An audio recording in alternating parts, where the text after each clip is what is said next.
할렐루야. 네. 할렐루야. 네. 감사합니다. 이 소리가 듣고 싶었습니다.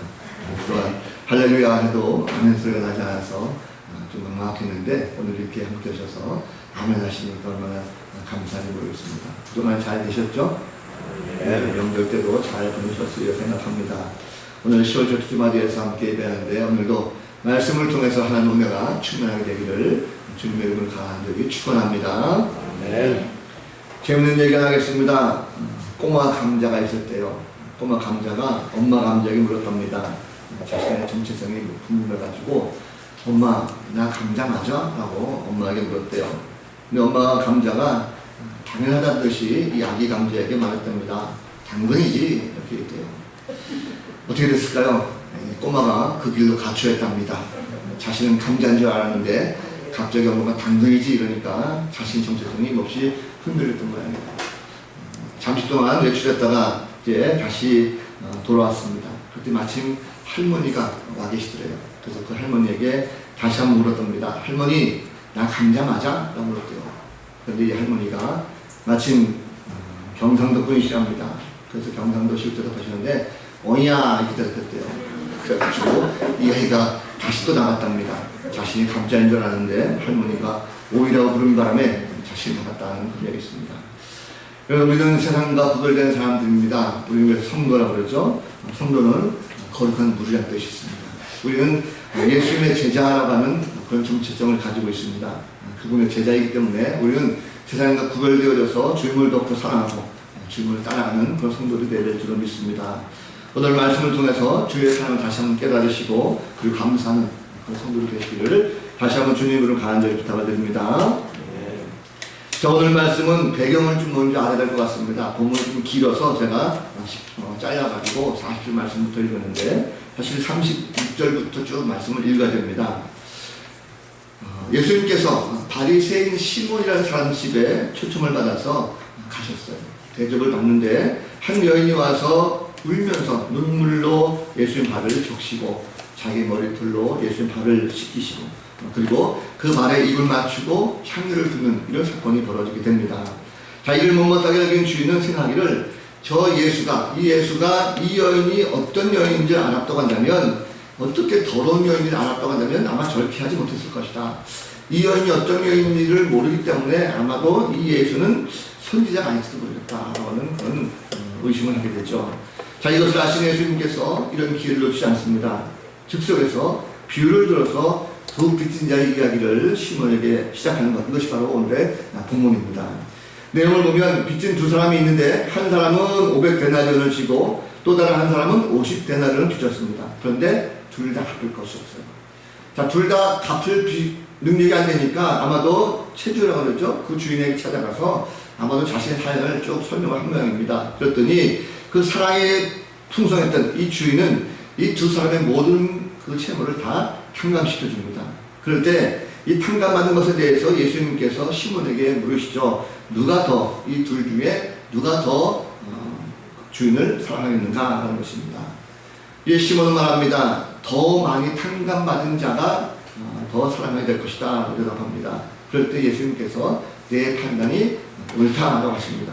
그리고 그 두 사랑을 대조시켜 나가는데 그 말씀의 내용을 요약하면 한마디로 말하면 지금 저 여인이 행동하고 있는 그 사랑이 지금 네가 나에게 하는 행동의 그 사랑보다도 훨씬 더 사랑이 크고 많다. 너는 저 여자에 비하면 사랑이 지극히 미약하다라는 식으로 해석할 수가 있습니다. 자, 이 입장을 보면 바리새인 시몬의 입장에서 한번 생각해 보십시오. 사실 바리새인 시몬의 입장에서 보면 비교할 것을 비교해야 되는 것이지 왜 저런 여인과 자신을 비교합니까? 자신은 어렸을 때부터 바리새파 사람입니다. 율법을 배웠고 말씀대로 실천했고 그대로 살려고 굉장히 노력했던 사람입니다. 하나님을 사랑하는 법 알았어요. 그래서 많은 사람들에게 대접을 하고 많은 사람들에게 구제됐습니다. 백성을 사랑하는 법을 알았습니다. 그래서 이웃들을 위해서 정말 많이 힘쓰고 했었던 그 모습이 있습니다. 손님이라든지 나그네라든지 오면은 극진하게 대접했고 그리고 율법대로 살아가려고 사랑을 시도했던 그런 사람입니다. 율법에 어긋나는 행동을 하지 않으려고 했고 굉장히 그 더러운 것을 피하려고 했죠. 자, 그런데 이 여인은 어떻습니까? 이 여인은 죄를 지은 여인입니다. 성경 본문에 죄를 지었다라고 하는데 이 여인은 이 죄를 지었다라는 것은 당시의 사람들이 여인에게 죄를 지었다는 것은 거의 한 가지 죄가 있습니다. 그 뭐냐면 바로 간음죄입니다. 이 여인은 성경 원문에 보면 죄를 지은 여인이라 하면서도 창녀로 기록되어 있어요. 혹은 막달라 마리아다 이렇게 사람들이 얘기합니다. 자, 창녀의 삶, 부정한 삶입니다. 그리고 이 여인은 음란한 여인이었습니다. 그런데 그러한 여인과 자신과 비교하게 되니까 얼마나 기분을 나쁘겠습니까? 시몬은 한마디로 말하면 다른 사람들이 굉장히 부러워합니다. 율법대로 사랑을 실천했고 다들 존경받을 만한 그런 율법사입니다. 저 율법을 지키며 살았기 때문에 하나님이 지금까지 나를 이렇게 축복하셨다라는 그런 자부심을 가지고 있었어요. 그 오늘 같은 자리도 사실 예수님 같은 분도 초청해서 식사 대접하는 이 자리도 그런 마음을 가지고 이 시몬은 열고 있는 것입니다. 자, 귀한 대접을, 풍성한 대접을 예수님께 하려고 초청했는데 부정한 여인, 음란한 여인을 오히려 더 칭찬하시고 그 여인의 사랑이 더 많다라고 하시니까 이 시몬의 입장에서는 참 어이가 없고 도대체 예수가 선지자가 맞을까라고 하는 의심을 갖게 되는 거죠. 정작 이 여인이 가늠한 여인, 이 가늠한 여인, 특별히 창녀 같은 경우는 말도 섞지 않고 그리고 옷짓도 시키지 않습니다. 그런데 이 여인이 예수님과 접촉한 이 모습 보면서 적어도 저 예수가 선지자였다고 한다면 이 여인이 어떤 여인인지를 알고 아마 거절했을 텐데 이거 뭔가 잘못됐다라고 하는 그런 의심을 갖게 됩니다. 순간 속에서 화가 확 일어나는 거죠. 자, 바리새인 시몬은 다른 사람들보다 많은 시간을 기도하며 말씀대로 살려고 노력했습니다. 정해진 시간보다도 더 많이 예배하고 그리고 사랑을 실천하고 그랬죠. 근데 이 여인은 죄를 잔뜩 졌습니다. 그리고 죄 가운데 왔어요. 자신은 이런 사랑의 행위를 몇 배나 다 했습니다. 그런데 자신과 이 여인을 비교하면서 자신보다도 이 여인의 사랑이 더 크다라고 하니까 뭔가 예수님이 착각한 것이 아닌가 생각이 듭니다. 자, 사랑을 실천하는 것은요 누구나 다 할 수 있습니다. 세상 사람들도 마찬가지죠. 예수 안 믿다 할지라도 세상 사람들 보면 사랑을 베푸는 사람들이 참 많이 있습니다. 인생을 살아오면서 자신이 성공하거나 출세하거나 그리고 명성의 차장 이런 사람들의 모습 보면 사회에 많이 베푸는 걸 볼 수 있어요. 기업들도 마찬가지죠. 요즘 들어 보면 기업들도 자신들의 기업만 성장하는 것이 아니라 버는 만큼 다시금 사회에 환원하고 어떤 복지기관이라든지 이런 것을 많이 돕는 이런 기업가들도 많은 걸 볼 수가 있습니다. 자, 그런데 우리가 과연 그러한 사회적인 사람들의 기부라든지 또 헌신이라든지 이런 것을 볼 때에 과연 그들이 사랑을 했다, 사랑이 많다라고 할 수가 있을까 하는 것입니다. 대부분 사람들은 그것을 보면서 어떤 개인이나 기업이 이 사회를 정말 사랑해서 베푼 것이다라고 하지 않습니다. 왜 그럴까요? 거기에는 감사가 없기 때문에 그렇습니다. 한마디로 말하면 자신이 벌고 성공을 했기 때문에 조금이라도 사회에 이바지하고자 하는 어떤 책임감, 곧 의무감 때문에 그것을 나눠주는 경우가 많다는 거죠. 신앙생활하는 분들 마찬가지입니다. 우리 교회 오면서 많은 분들이 헌신합니다. 많은 물질을 드리기도 하고 그리고 봉사하죠.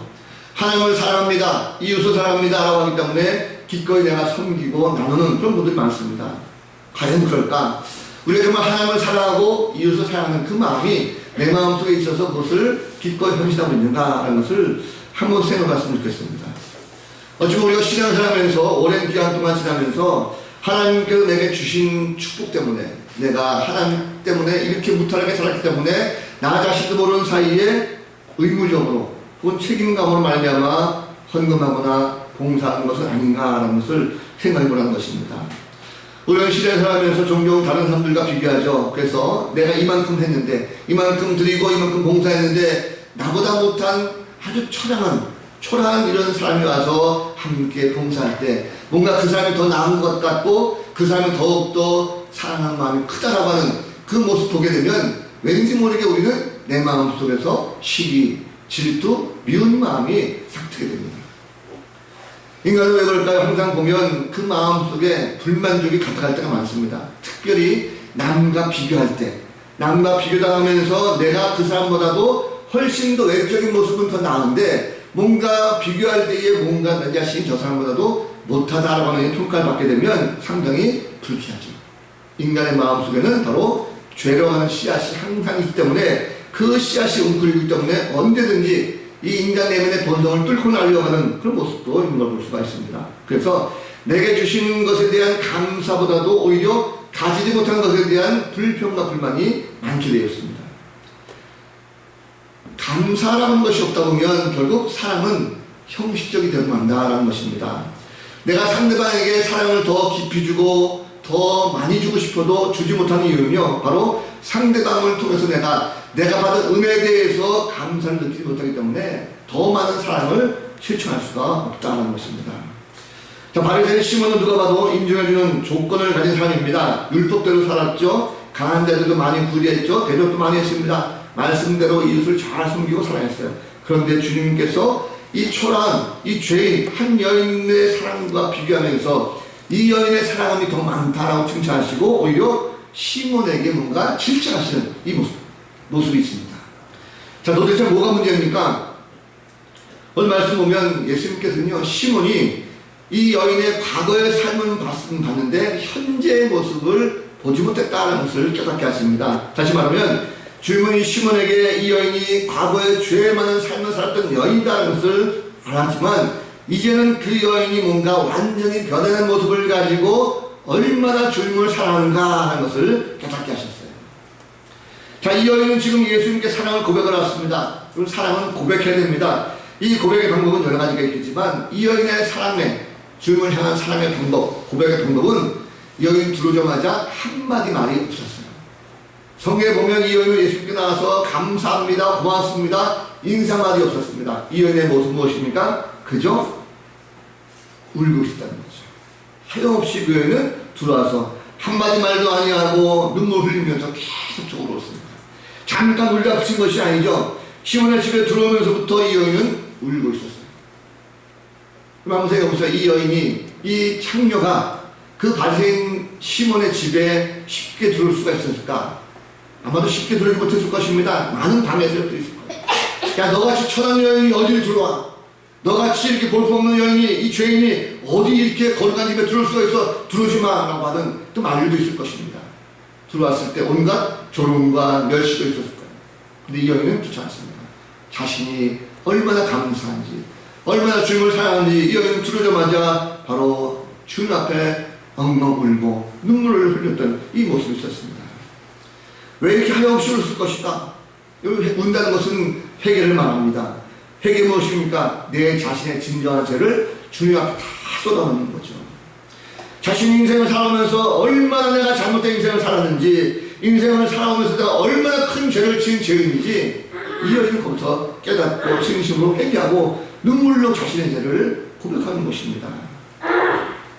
진실된 마음을 가지고 회개하면서 이 여인은 자신의 사랑을 바로 예수님께 고백하고 있어요.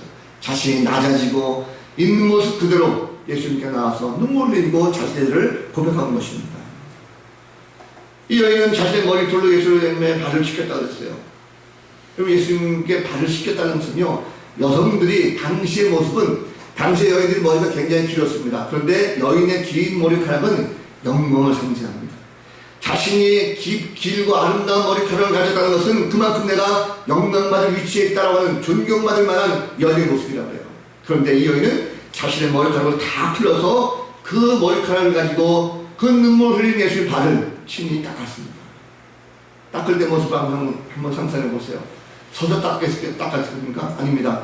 예수님께서 앉아 계실 때 이 여인은 자신의 바짝 낮게 엎드려서 눈물 흘리면서 자신의 발을 머리털로 예수님 발을 씻겼다는 거죠. 가장 자신이 영광받을 수 있는 그 머리털을 가지고 낮게 꿇어앉아서 예수님 발을 씻긴 것입니다. 이 여인은 자신의 죄를 깨닫게 해주신 그 주님의 은혜에 진심으로 감사하고 내 자신이 구원받은 존재라는 것에 대해서 감사하면서 예수님께 사랑을 고백하는 이 모습이 거기에 담겨 있습니다. 이것을 주님께서 시몬에게 깨닫게 하셨어요.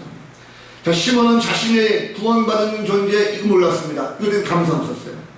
여러분, 그렇다고 한다면 우리가 주님께 사랑을 고백한다, 내가 주님을 사랑합니다 라고 하는 이 고백의 시발점은 바로 가장 기본적인 것이 감사에서 출발된다는 사실을 믿으시기 바랍니다. 감사를 깨닫지 못하면 진정한 사랑의 고백이 되지 않습니다. 우리는 예수 믿고 구원받았어요. 주의 은혜로 말미암아 죄의 얼굴 벗어나게 됐습니다. 그렇다고 하면 그것에 대해서 내가 얼마나 주님 앞에 감사하고 있는가, 내가 구원받은 주님으로서 얼마나 주님께 사랑을 고백하고 있는가. 최근 코로나19로 말미암아 우리가 감사 생활이 무뎌진 것은 아닌가 한번 생각해봤습니다.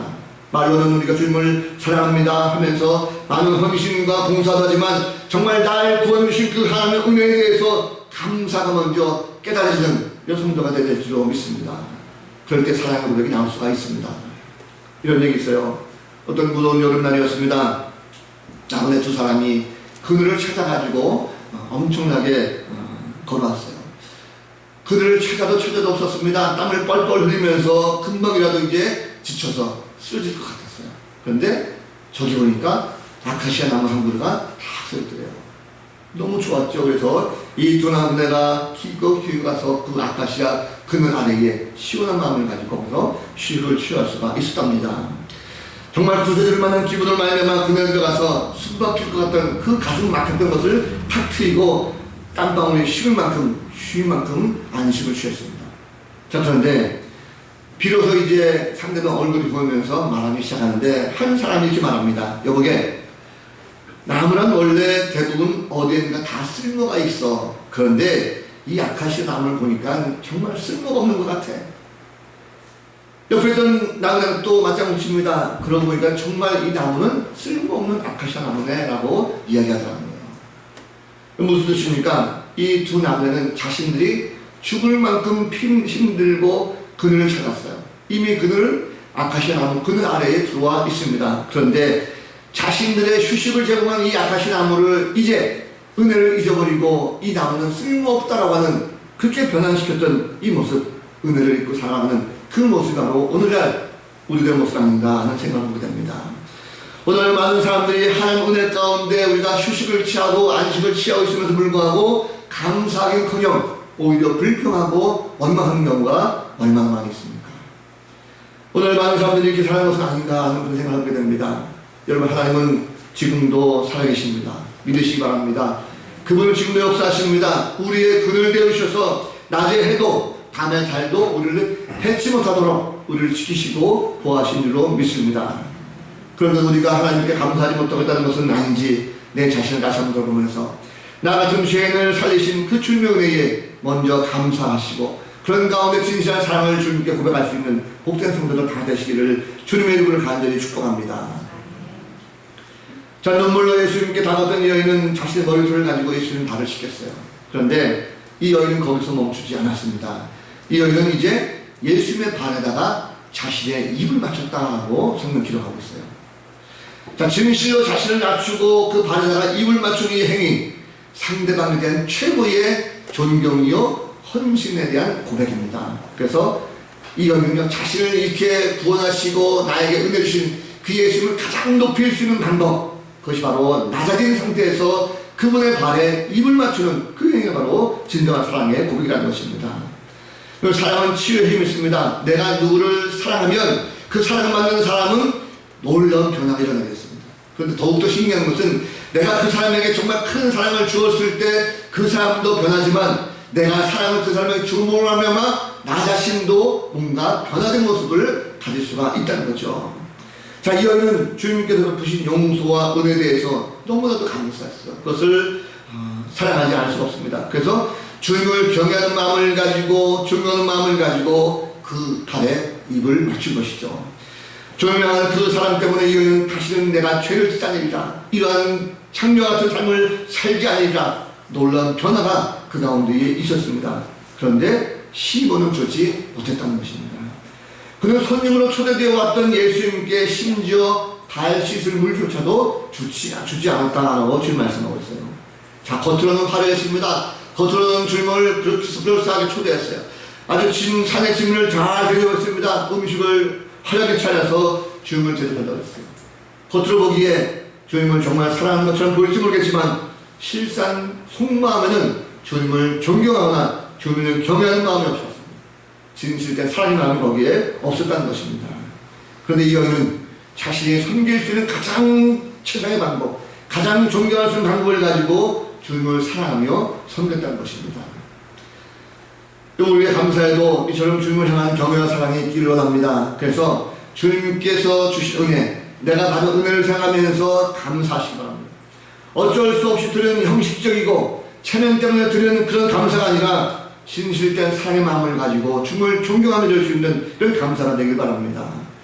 여인의 감사가 담긴 이 사랑의 고백을 몰랐던 시몬은 오히려 예수님을 비난하죠. 도대체 저가 누군가? 나는 선지자인 줄 알았더니 이 여인의 이런 행동을 보고 아무렇지 않았던 저 예수는 어쩌면 선지자가 아닐지도 몰라 라고 하면서 속으로 예수를 비아냥했던 이 모습이 바로 시몬의 모습입니다. 우리는 때로 보면 상대방의 깊은 사랑의 마음을 모르고 내 기준에 맞춰서 상대방의 비난과 상대방의 행동을 비난하고 비판할 때가 참 많습니다. 상대방이 어떻게 용서받았고 어떻게 사랑하고 어떠한 삶이 있는지를 모르고 그 삶에 감사하는 것에 대해서 오히려 비난하고 비판하는 이 모습, 내 판단으로 손가락 살 때가 있다는 것이죠.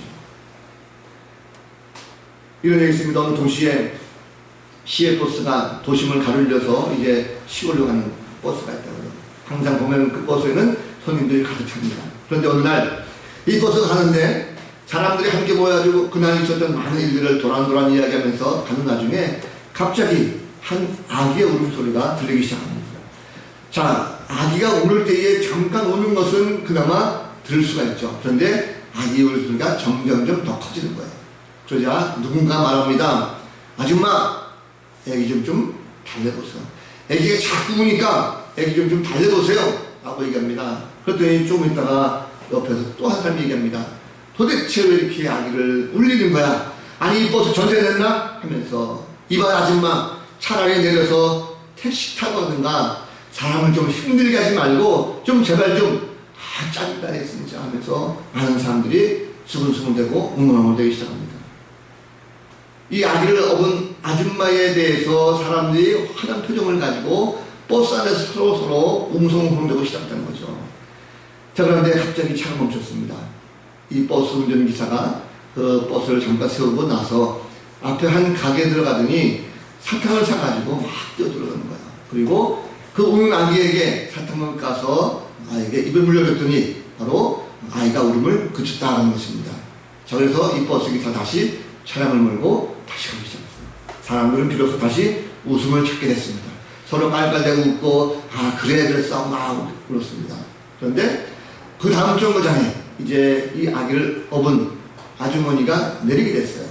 그런데 이 아주머니가 내리면서 그냥 내리는 것이 아니라 버스 운전기사에 와가지고 인사를 하는데 손을 펴서 이렇게 하더라는 것입니다. 이게 뭔지 아시겠죠? 네, 이게 수화예요, 수화. 알고 보니 이 아주머니는 듣지도 못하고 말도 하지 못하는 바로 장인이었던 것입니다. 하지만 자신에게 은혜를 베풀어준 그 기사에게 감사합니다 표시하고 내렸다는 거예요. 자, 주변에 앉았던 많은 승객들이 아무 소리 하지 못했습니다. 이 버스 기사는 이 아주머니 가는 그 길까지 끝까지 자동차 트라를 비춰주고 그리고 있었어요. 아무도 이 기사에게 출발합시다 이 소리를 하지 않았다는 거죠. 그 상대방의 사정을 모르고 내 생각을 가지고 비난하고 비판하고 하는 것은 옳지 않습니다. 상대방이 정말 감사할 때에 그 마음은 진실된 사랑에서 우러난다는 사실을 우리는 잊어서는 결코 안 될 것입니다.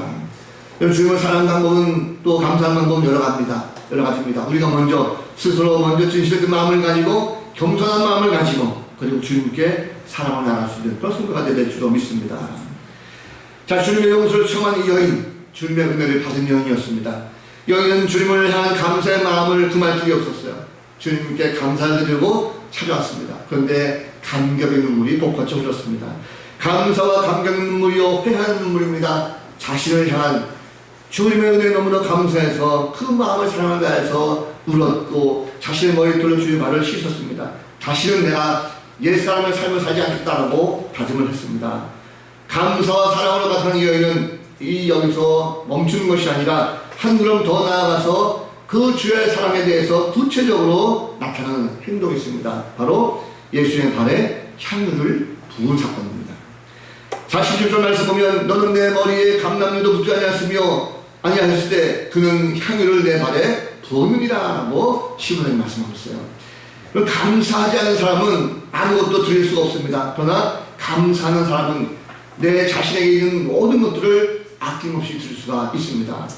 사실 여인이 집에 들어올 때에 감사해서 왔습니다. 이미 올 때부터 주의 사랑을 고백하고자 향유를 가지고 왔습니다. 주님께 부어드리고자 이미 마음을 먹고 왔다는 거죠.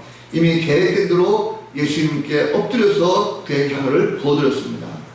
감사라는 것은 바로 선물을 낳고 사랑은 헌신과 셈을 낳습니다. 그렇습니다. 감사가 내 마음속에 가득하게 되면 보답한 몸으로 뭔가 꼭 선물하려고 합니다. 그래서 사랑이 된다고 하면 이 사랑의 대상을 보게 될 때에 아낌없이 나의 모든 것을 다 내어줄 수가 있다는 것입니다. 이 여인이 자신이 받은 은혜가 너무나도 크고 감사하기 때문에 정말 자신이 드릴 수 있는 최고의 은혜를 가지고 주님께 나와서 주님께 바로 그 향을 부었다는 것이죠. 감사하게 되면, 사랑하게 되면 자신에게 있는 모든 소중한 것도 아낌없이 줄 수가 있다는 것입니다. 그것이 아까운 것이 아니라 기쁨과 감사, 감격이 솟구쳐 오르는 거죠. 어떻습니까? 지난주에 우리는 추석 명절 보냈죠. 추석은 감사한 명절입니다. 올 한 해 베풀어 주신 그 하나님 위에 감사하고 계십니까? 지금까지 살아오면서 우리가 많은 것을 경험했습니다. 올해는 특별히 코로나19 때문에 많이 힘들고 어렵습니다. 그런데 우리는 어찌 보면 눈앞에 펼쳐 있는 이런 환경 때문에 감사를 잊어버리고 원망하거나 불평하거나 비난하는 것은 아닌지, 정말 내가 구원받은 것에 대해서 감사하고 주의 은혜 가운데 지금까지 살아왔다라는 소리가 난다면 정말 그 가운데에 감사하고 귀한 것을 주님께 고백할 수 있는 성도가 되야 될 줄로 믿습니다. 오늘 말씀 보니까 하나님은요, 택한 백성들이 감사와 더불어 진정한 마음속의 사랑의 고백이 있기로 하십니다. 마음속 깊은 곳에서부터 우러나오는 그 사랑과 감사가 어우러져야 된다는 거죠. 감사와 사랑은 떨어지는 것이 아닙니다. 함께 있을 때 감사하는 자가 사랑할 수가 있고 사랑하는 자가 바로 감사할 수가 있다는 것입니다. 하나님은 사랑이십니다. 세상을 진정으로 사랑하시는 분이세요. 인간의 하나님의 은혜를 알지 못했기 때문에 진정한 감사를 할 수 없었습니다. 하나님의 사랑은 누가 알겠어요? 하나님께서 인간을 창조하시고 세상을 창조하시고 베풀어 주신 그 은혜를 누가 알겠습니까? 은혜에 대한 감사를 모르면 그분의 사랑도 모르게 되어 있습니다. 그런데 그 사랑을 알게 하기 위해서 바로 예수 그리스도 오셨어요. 독생자 하나밖에 없는 예수님께서 이 땅에 인간의 몸을 가지고 오셨다는 것입니다. 주님은 우리를 향한 하나님의 사랑이 무엇인가, 우리를 향하시는 하나님의 사랑이 어떤 것인가 하는 것을 우리에게 알게 하셨고 깨닫게 하셨어요. 주님은 우리를 향한 하나님의 사랑이 뭔지를 말씀으로 깨닫게 하셨습니다. 예수님은 사랑으로 인간의 모든 죄를 다 대속하시고 구원의 문을 이제 활짝 열으셨어요. 예수님은 죄인 우리가 죽어야 마땅한데도 불구하고 우리 대신 주님께서 십자가 달려 돌아가셨습니다. 그렇기 때문에 우리는 이제 예수를 믿음 가운데 구원을 얻게 되었고, 그 구원받은 백성으로서의 하나님의 사랑과 구원에 대한 감사를 우리가 마음껏 누릴 수가 있게 된다는 사실입니다. 사랑하는 세상 사람들도 다 얘기합니다. 사랑 모르는 사람들은 없습니다. 그러나 그들이 말하는 사랑은 다 부분적입니다. 불안정합니다. 일시적입니다. 잠시만 틈이 생겨도 그들의 사랑은 바로 무너지게 되었습니다. 믿는 자들은 감사가 우선되어야 될 것입니다. 감사하는 자는요, 자신을 돌아보게 되어 있어요. 무엇이 감사한지, 그리고 마음속에 기쁨 넘치는 그것을 경험하게 될 때에 바로 사랑이 싹틀 수가 있다는 것입니다. 예수님을 사랑한다는 고백은요, 내 마음속에 구원에 대한 감사가 깊이 자리 잡고 있을 때에 입으로 터쳐나올 수가 있습니다. 그래서 감사하는 자는요, 사랑이 더욱더 풍성해지게 됐어요. 입술에 대한 감사의 고백이 끊이지 않습니다. 그래서 예수를 잘 믿는 사람들 보면 감사가 항상 끊이지 않고 넘치는 걸 볼 수가 있어요. 그래서 감사하지 않으면 사랑은 금방 식어버립니다. 감사로 내가 주님 앞에 사랑 고백할 때 그 감사가 더 큰 사랑을 만들어낸다는 사실입니다. 날 보내준 그 하나님의 은혜, 그것에 대한 감사의 줄을 열으신 그 주님은 지금도 바로 사랑으로 나를 감싸 안고 계시는 것입니다. 구원의 주님께 감사하는 자는요, 사랑의 풍성한 열매를 맺게 하십니다. 그래서 주님은 지금도 더 많은 감사와 사랑을 실천할 수 있도록 바로 내 안에서, 우리 안에서 성령으로 역사하고 내는 사실을 꼭 기억하시기 바랍니다. 오늘 말씀 가운데 주님은요, 시몬이 자신이 얼마나 사랑과 감사에 무지에 있는가 하는 것을 깨닫게 하셨어요. 진정한 사랑은 감사에서 우러난다는 사실을 바로 시몬에게 말씀하고 있는 것입니다. 세상 사람들도 감사를 먼저 깨닫게 될 때에 죄로 덮여있는 자신의 모습을 추악하고 더럽다는 것을 알게 될 것입니다. 성도들 마찬가지입니다. 우리가 신앙생활하면서 아무리 많이 베풀고 봉사한다 할지라도 내 마음 중심에 구원에 대한 기쁨과 감사, 감격이 없다고 한다면 이것은 결코 진정한 사랑이 아니라는 것입니다. 그 사랑 먼저 고백하고 나아가야 바로 축복이 임한다는 것을 깊이 깨달으시기 바랍니다. 말씀을 정리합니다. 여러분, 이제 9월이 다 끝나고 새로운 달 10월이 되었습니다. 이제는 감사의 계절입니다. 가장 기본적인 것부터 감사하시기 바랍니다. 우리가 구원받은 것에 대한 감사, 감격 회복되었으면 좋겠습니다. 그동안 비대면을 예배하면서 예배가 많이 다운되어지고 신앙이 많이 다운되었습니다. 그러나 이제는 다시금 예배가 회복되어져서 우리의 입술로 나를 향하신 하나님의 구원에 대한 감사, 감격이 넘치고 이것에 대해서 먼저 우리가 입술로 사랑 고백할 수 있는 그런 성도가 되었으면 좋겠습니다. 내일부터 새벽 기도가 시작되죠. 그동안 우리는 새벽 기도를 하고 싶어도 하지 못했습니다. 그런데 다시 시작하다고 하니까 저는 마음에 굉장한 감동이 오고 얼마나 감사한지 모르겠어요.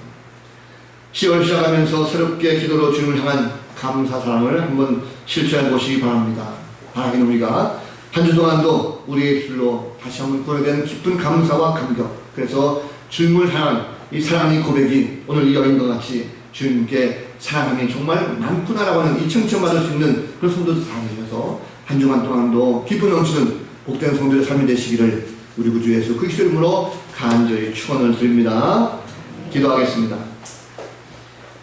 은혜가 풍성하신 아버지 하나님, 참으로 쓸모없고 추악한 죄인에 불과한 저희들이지만 오늘 말씀을 통해서 구원에 대한 기쁨과 감사, 감격을 다시 한번 깨닫게 하시니 감사합니다. 우리의 입술로 주님을 사랑합니다 고백하는 그 고백에 앞서 먼저 구원에 대한 기쁨과 감사를 해낼 줄 아는 귀한 성도들에게 하여 주옵소서.